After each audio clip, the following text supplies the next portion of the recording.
First of all, I'm going to tell you about the history of the history.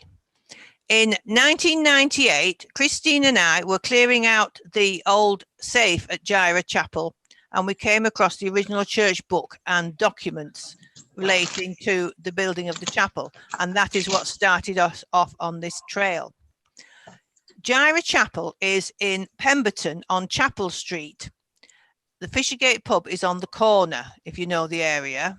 It's a white building set back a bit. The word Jireh comes from Genesis chapter 22, when God tested Abraham's faith and asked him to sacrifice Isaac. At the last moment, God provided a sacrifice, a ram caught in a thicket. And the Hebrew Jireh, Jehovah Jireh, means God provides. And so the name of the church means God's the provider. After our efforts at finding the things in the church safe, we wrote an article for Past Forward, spring 1999, describing about how quickly the chapel was built.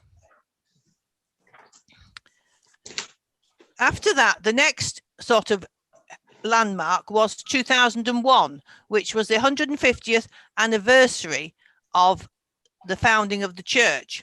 And we had a special events. I did a talk on the history, and we had a display on boards which were kindly lent to us by the Wigan history shop.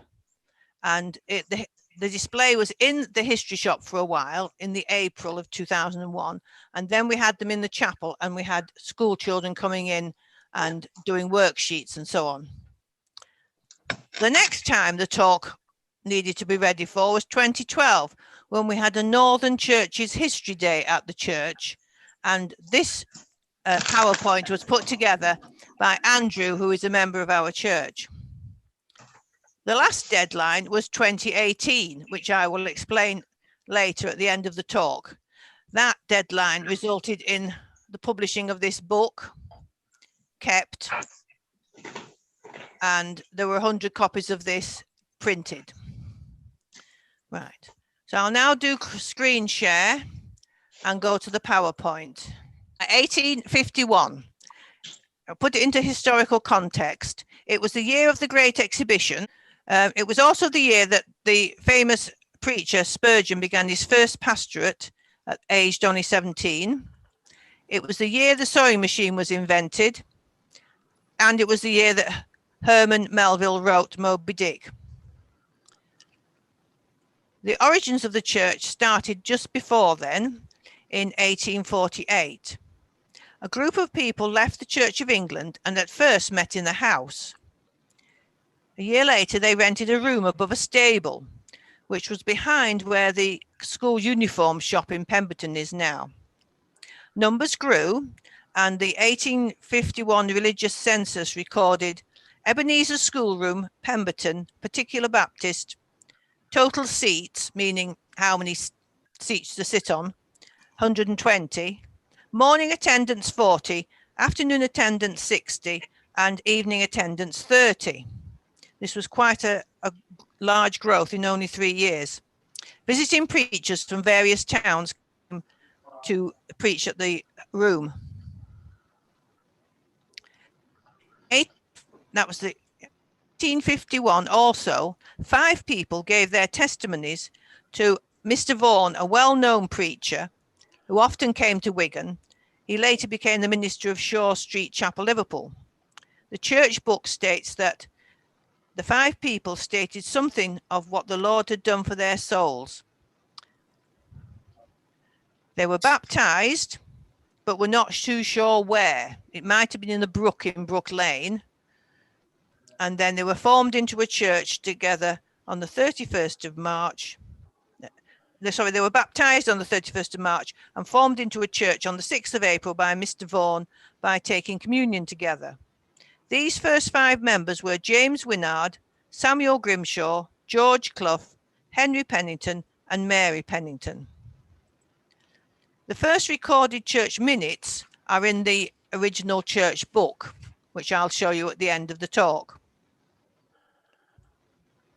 This is a photograph taken in the 1960s of the original meeting place, which was in this top barn, hayloft.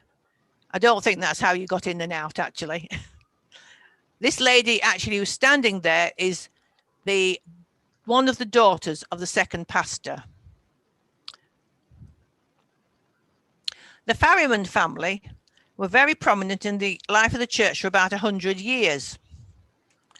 William Farriman was quite well off, and he seemed to own property and land. He died in 1831, so he was never a member of the church. His will in the County Record Office is in the County Record Office, Preston. The land he owned was in Goose Green, Kit Green, and Up Holland.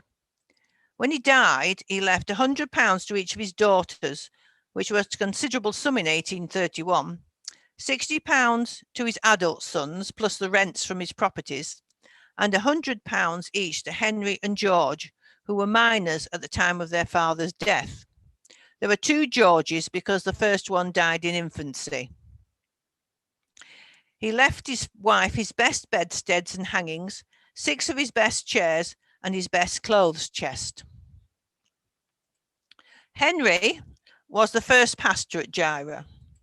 Jane gave the land that the church is built on, and George was the first person baptized in the chapel. The 1841 census has them living at baiting houses in Kit Green. I'll just go back one. Let's come on a bit quick, that. Right. His widow, Ellen, is described as a farmer. 2 daughters are still at home, and Henry and George are still quite young. They also had 2 men servants. This is a map showing City Road with Kit Green at this end here, Latham Lane and the Miners' Arms, and Baiting Houses is here.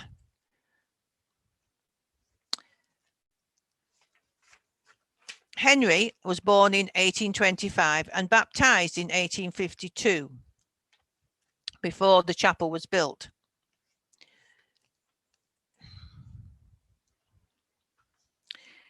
He's one of the earliest members, therefore. In the late 1850s, Henry and George bought or started a tannery in Tontine at Orrell, and they are listed in the 1858 Trade Directory as tanners and continued to be listed until 1876. On this map of 1893, the tannery is described as disused. The site is now the car park of the Delft Tavern. In Up Holland graveyard, we found an interesting stone. This is Thomas Bulmer, formerly of Great Ayton, Cleveland, died Up Holland Tan Yard, March 6, 1867, age 55. I haven't been able to find his post-mortem, which might have, or coroner's inquest, which might be interesting. In 1860, Henry was made a deacon, and his gifts in speaking became recognised. The church minutes record in 1870, the church warmly recommends and sanctions Henry Farriman's way and manner of speaking from the word of God, desiring that he would enter the pulpit. But in 1872, it was agreed by the church to ask Brother Henry Farriman to go into the pulpit and speak there instead of standing before the table, believing that his services are really acceptable. This is the only sort of mention of Henry being recognised as pastor. In 1874, he performed his first baptism. In 1878, he baptized his future wife, and his last baptism was in 1882. This is the marriage certificate of Henry and Elizabeth Williams. He was 20 years older than her, and he's described here as a farmer.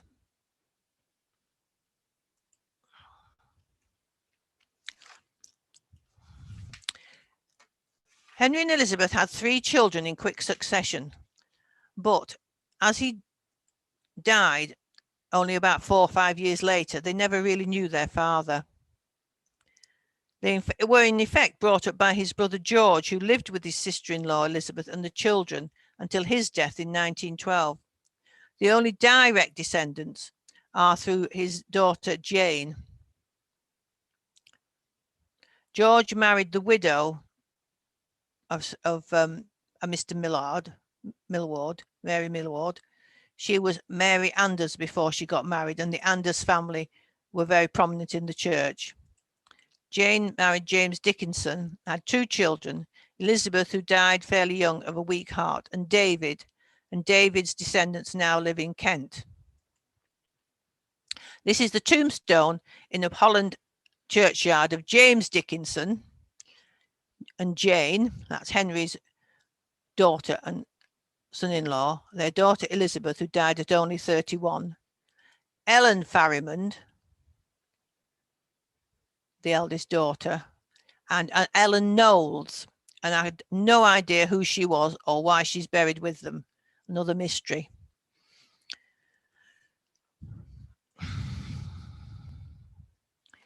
In 1883, he was the last person he baptized was Alfred Clough. He died in 1884. The last sermon he preached was in Southport. The Gospel Standard magazine has quite a touching obituary to him. Our friend Mr. Farrimond, Minister of the Gospel, Pemberton, took his departure on Monday, the 10th of March, 1884, aged 58.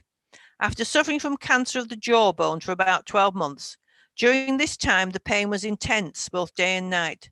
For a long time past he was not able to masticate any solid food, consequently had to support it chiefly by taking liquids. The Lord was pleased wonderfully to bless his labours, to the ingathering of many who came forward to testify what the Lord had done for their souls. The church at Pemberton has become one of the most flourishing in the north. He was a humble, plain man of very retiring habits, and his life was in accordance with his profession. He seldom left his people for more than one Lord's Day at a time. He was a sweet, experimental preacher, and his gifts having become a little known abroad, he was invited to London, but this he refused, preferring to remain at home with his own people. His heart was much with the people at Southport, and so desirous was he to serve them that he preached there his last sermon on the first Lord's Day in July last year, though at the time suffering much from the complaint, with his face bound up and his speech affected. His text at the time was Nahum chapter 1 verse 7. The Lord is good, a stronghold in the day of trouble, and he knoweth them that trust him.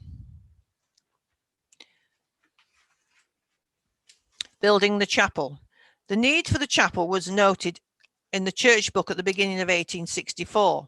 There was quite an increase in the congregation and of support. The collections nearly doubled to what they'd ever been before, and sometimes the room was described as too small, close, badly ventilated, under which there was a brew house and a stable, pigs, asses, horses, bad smells, noises, and besides, we were at the mercy of a publican at any 3 months. All these things combined to make us willing to build a new chapel. The publican could raise the rent every 3 months. This is shown in the church finance book. The first recorded amount is £3.18 and 9pence, April 1851, but by May 1864 the amount brought forward was £16 4 and 7.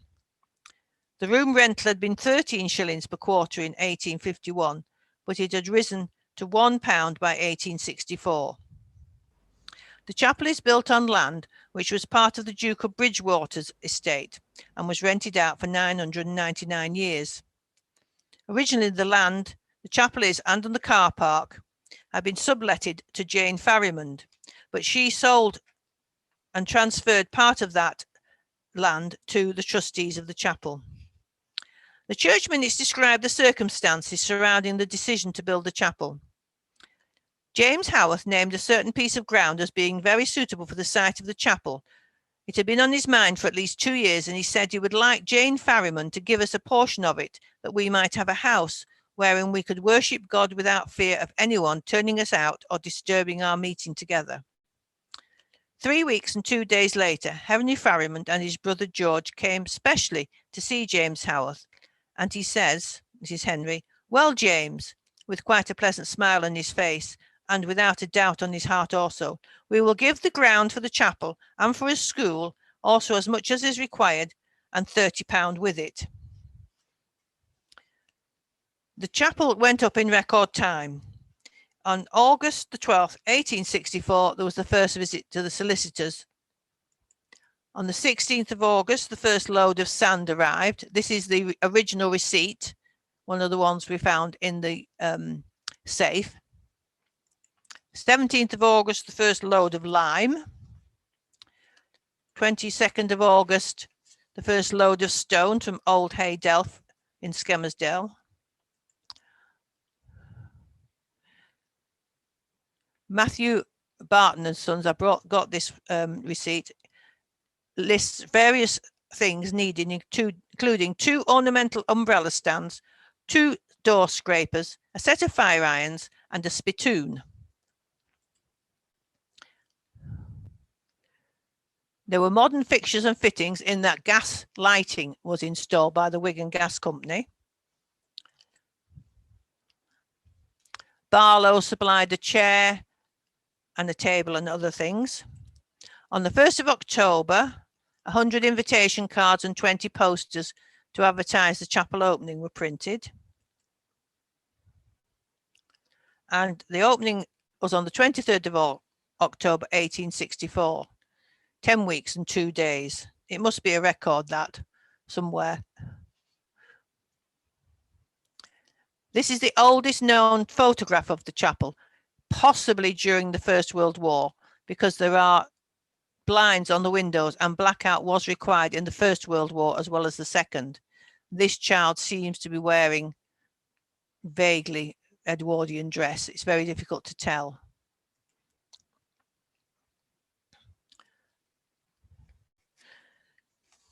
In 1867, the back hall was built. This was built as a schoolroom for children. Children's work was important from the beginning and continues to be today. This is a subscription list. On this, we have James Howarth, Henry Farrimond, George Farrimond, William Marsden, we'll come to him in a minute.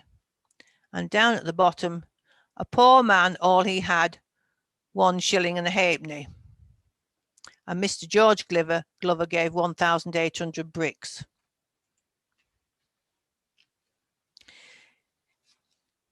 In 1912, there were proposals to make alterations, and Henry's wife Elizabeth said that as we have decided to keep the property adjoining the church in the family, I wish to tell the church I will give them sufficient land for an enlargement of the building. This produced a side entrance, which you can see here with this dog leg here. There's an entry there, but nothing else was done about altering the chapel. And of course, then there was this First World War. In 1926, some alterations finally got underway. This is how the church was originally. This is the front wall. This is the side entry. These are toilets. This was filled with benches. That was the present schoolroom and the vestry. In 1926, this area here was made into 2 stories. Pitch pine pews were put in, and this back hall was also used for Sunday school. Upstairs, the room was divided by folding screens, and a kitchen was put in, and a different toilet outside. Electric lighting was also installed, and a new pulpit. In 1963, this is the old pulpit, the new pulpit rather. In 1963, 2 back pews in the central row were removed and a partition were put up to make cloakrooms.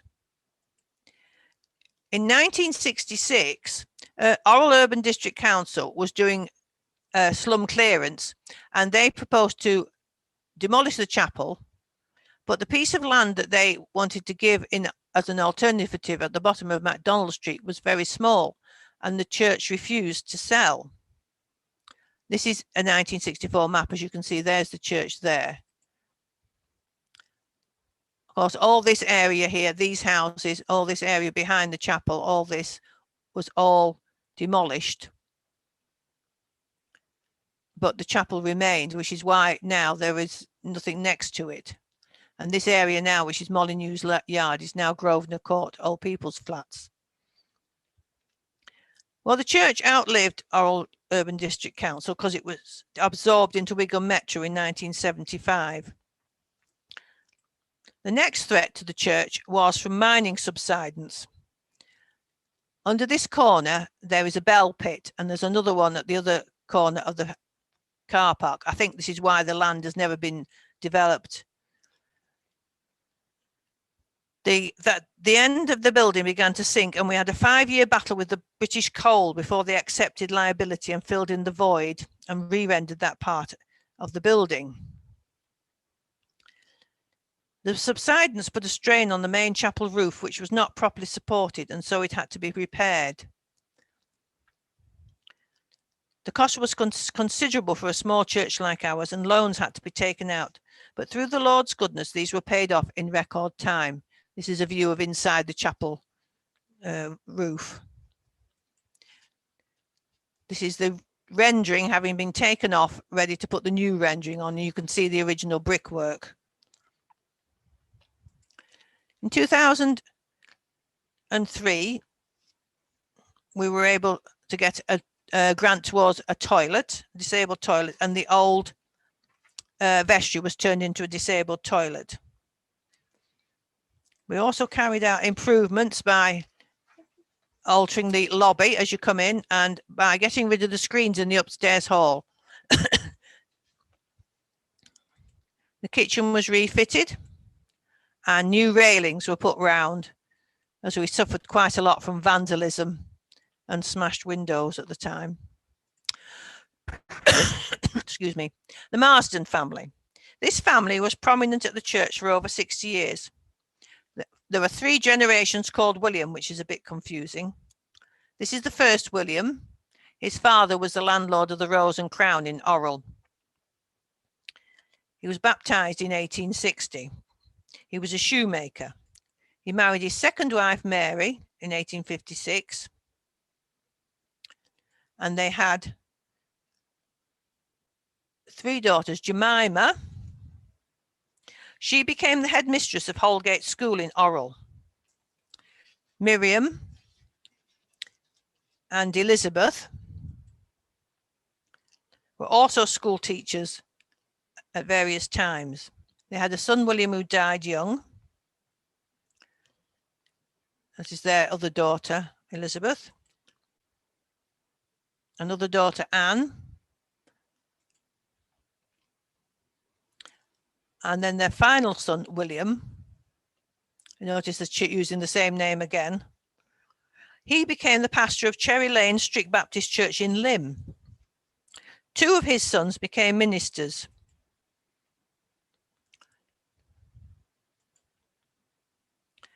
We'll speak about this William in a moment.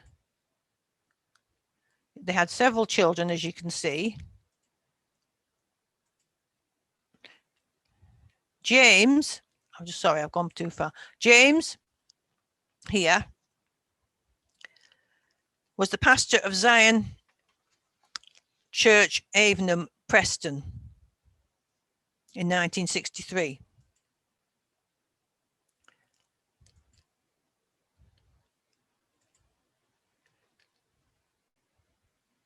John, this son, became the pastor at Hope Chapel, Rochdale in 1958.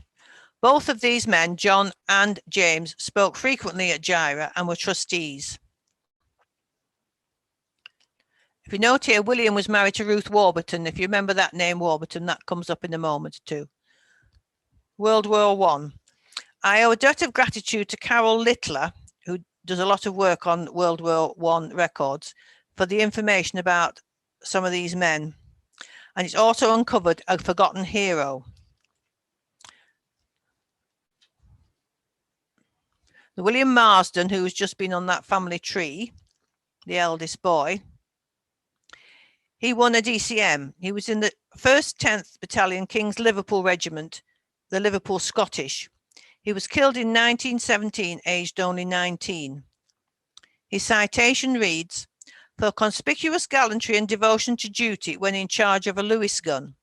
He pushed forward in the open and silenced an enemy machine gun which was holding up his platoon, and afterwards, when a hostile bombing squad was working down the communication trench, he took his gun outside the parapet and by his fire prevented the enemy from passing a gap in the trench. He was the only man left in his team, but he kept his gun in action throughout. He doesn't seem to have a grave, but he's mentioned and remembered on the Cambrai Memorial in Louvreville, France. In 1915, the Christian's Pathway magazine, which was widely taken throughout the country, started a series of articles about men from strict Baptist churches who had volunteered for the services. If you see at the bottom here, Mr. B.A. Warburton, this is the brother and therefore of Ruth Warburton, who married the second William Marsden, therefore the uncle of the William Marsden we've just been talking about, if you follow me.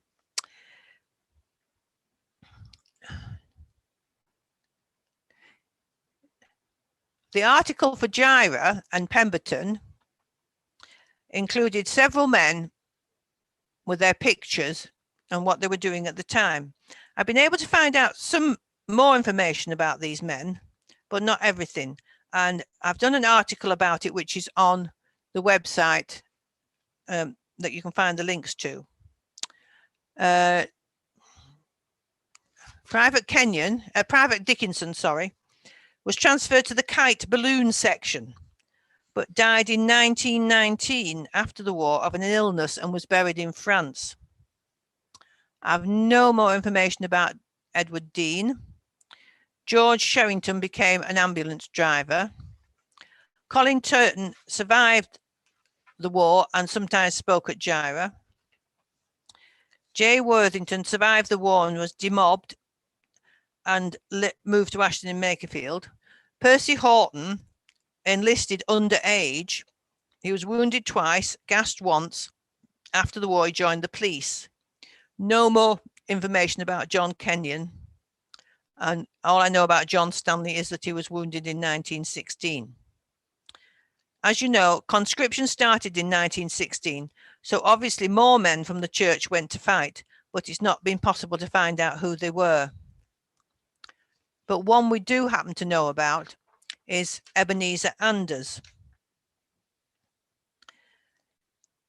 He was killed in 1917. Both his parents had been baptized by Henry Farrimond, and they had just moved to Bolton at the time of his death. The church minutes record the sending of a letter of condolence to Mr. and Mrs. Anders. Ebenezer was a railway worker at Upholland Station. He may not have had to enlist because I think railway workers didn't have to. He was unmarried. His grave is in the Messines Cemetery at Torrican Farm, number 1. It doesn't have a cross at his parents' request, but does have the Bible text. The Lord gave, the Lord hath taken away, from Job chapter 1, verse 21. I feel that he should have some sort of a memorial plaque at Holland Station, if anyone else agrees with me. World War II.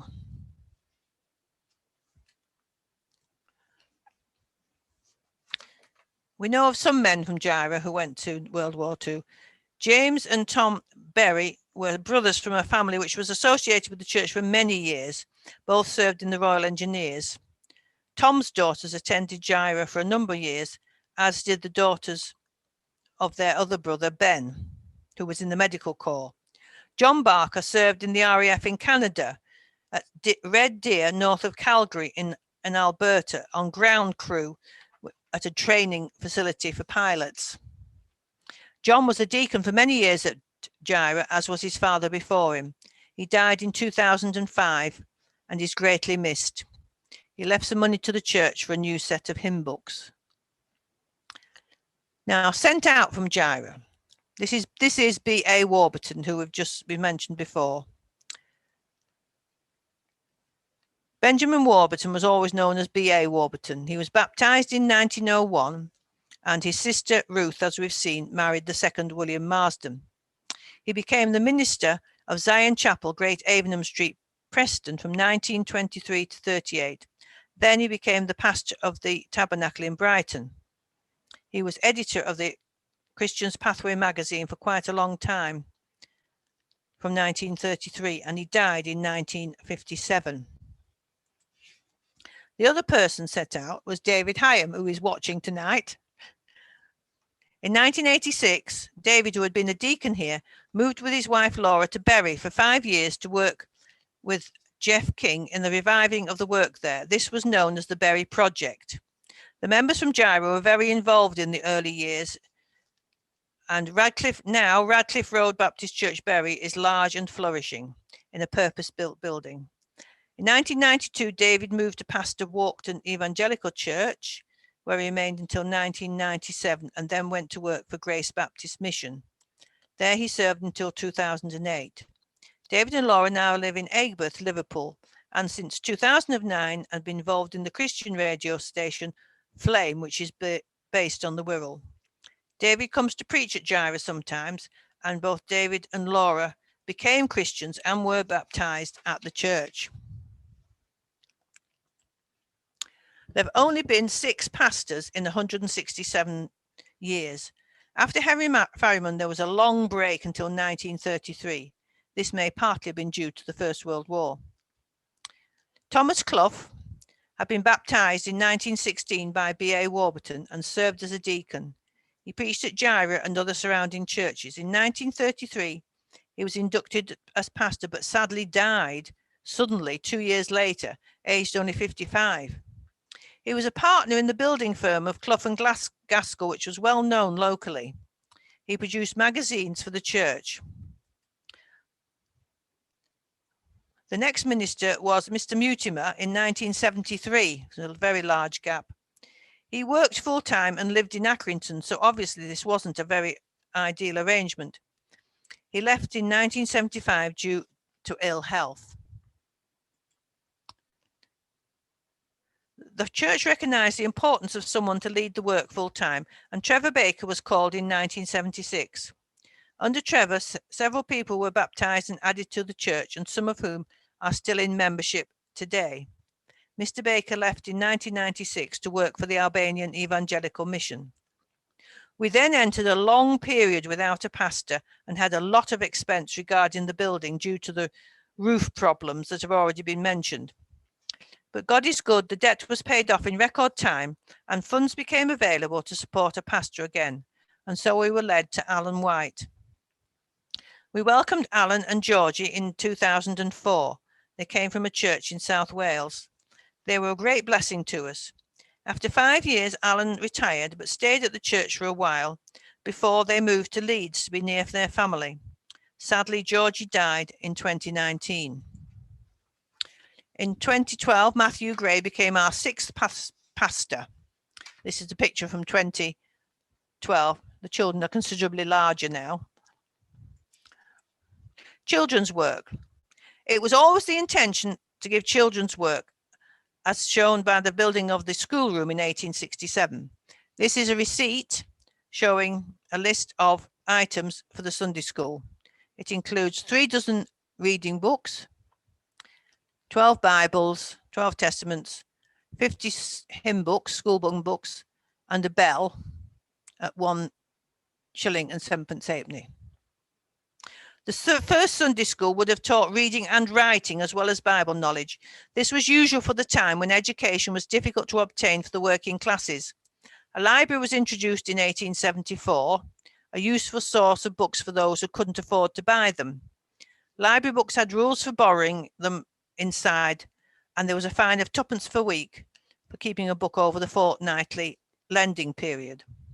The Sunday school was organised as a separate entity with its own superintendent, committee and finances. This was usual at the time. In 1935, there were about 100 on roll. Annual outings were introduced before 1923, I don't know when, Rivington Pike being the popular venue before World War II. Sunday school anniversaries were only introduced in 1923. The Sunday school had an annual tea meeting and in 1912 bought a set of crockery. The tea meetings were suspended in 1939 because of the war and never resumed. An annual Christmas party was introduced instead. The Sunday school as a separate entity closed in the 1980s, but children's work continued. One person who served the Sunday school faithfully for many years was Mrs. Margaret Leach, one of the daughters of Thomas Clough, who was baptized in 1935. This is a Sunday school outing, we think, in the 1960s at Astley Park in Chorley. There are various Sunday school receipts from the 1960s to the 1980s, including the cost of tuning the piano, Sunday school prize books, and the hire of a coach to and from Southport for £40.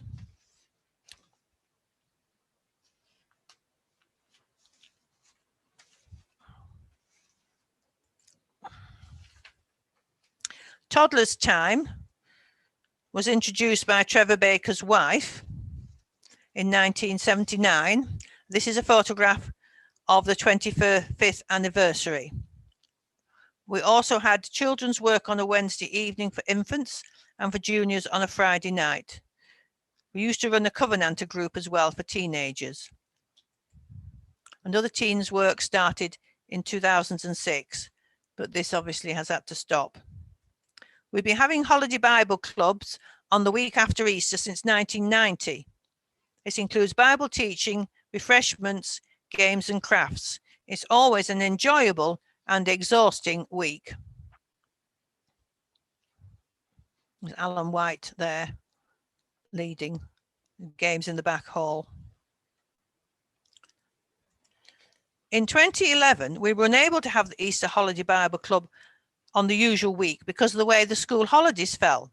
Therefore, in the May half term, we ran a week of events with the open air mission. This involved a certain amount of embarrassment for some church members. This is me, by the way, pretending to be Sarah, Abraham's wife. We dressed up as Bible characters while local school children came to view the display with their teachers, and we ran a Bible club in the evenings. The exhibition was excellent and can be highly recommended. This is the children looking at the Bible exhibition. For several years in the summer months from 2005, we ran the literature table near Pemberton Shops. You may have seen us. Also from 2009, we had weekends in Keswick at the Convention Centre for several years. In September 2010, this is a barbecue at Beacon Country Park. In 2010, Georgie White started the Ladies' Bible Study, which is still going on. We're on Zoom at the moment. We also began a knit and natter group in October 2011, knitting items for babies in Malawi. This is the church in 2012. A church isn't bricks and mortar, of course, it's the people, and its aim is to spread the good news about the Lord Jesus Christ to as many as possible. This was always the aim at Jireh, and we believe that being faithful to God is the reason why God has kept the church for 167 years and provided for its needs. So is that the end of the story? Well, yes and no. In February 2017, the elders and deacons of Pemberton Evangelical Church, Wardley Street, approached our leadership with a proposal that the two churches should merge. Pemberton Evangelical Church was formerly known as Rehoboth Calvinistic Chapel. After 9 months of meetings and deliberations, both churches formally agreed to a merger. The name of the new church is Pemberton Free Grace Church. The official launch was in September 2018, which is why my book had to be ready for the launch.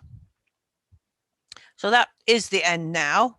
I'm going to, if you put me onto speaker view, I can show you the original church book and 1 or 2 other items. This is the original church book, which as you can see is rather large. It's a typical Victorian book. The pages are made of a sort of parchment. It's not paper. In here is all the early history of the church in very nice copperplate writing. It records the church minutes for quite a few years, but then eventually it just recorded the people who were going to become members. They kept a list in it of everybody who was baptized and joined the church. I can just show you that. It's a bit heavy to lift. You see there's a list. The names of the people and when they were baptized, and then quite often when they died as well. That's also recorded. And that goes from the first person, Samuel Grimshaw, right up to John Barker, who, if you remember, was in the RAF in Canada and was a deacon at the church. Since then, they've been recorded in the ordinary church minutes. These are some of the original receipts from the building of the chapel. You see, they're not in very good condition. That's John Fairclough, timber merchant, Walgate, steam mills. This is Old Hay Delf up Holland for stone. There seem to have been quite a few quarries in that area towards Skelmersdale. This is Matthew Barton receipt and gave us where they bought the spittoon. This is one of the plates from the 1912 crockery. And this is the Christian's Pathway magazine. It came out monthly, but then it was bound into a volume at the end of the year. And here we have an editorial by B.A. Warburton and his signature at the bottom. I obviously have other things as well, but I thought that would be sufficient for today. So thank you very much.